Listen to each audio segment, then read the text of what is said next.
लोकसभा में कल पास भी सरकार कराने का प्रयास करेगी, फिर राज्यसभा में पेश करेगी। लेकिन एक बड़ा सवाल यह है कि राजनीतिक तौर पर नफा नुकसान किसको इससे होता हुआ दिखाई पड़ेगा वक्फ संशोधन बिल अगर दोनों सदनों से पास होता है इस सत्र के खत्म होने से पहले।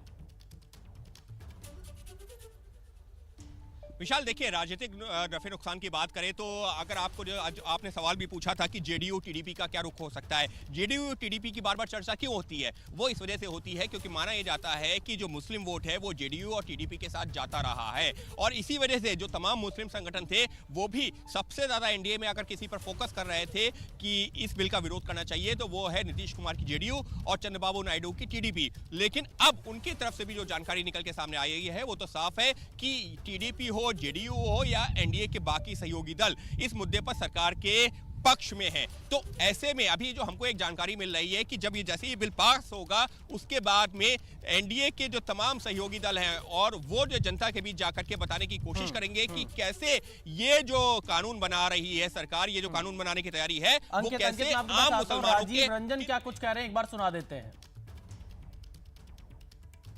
को लेकर ये जमीनों पे कब्जा वापस लेके मुसलमानों के हित में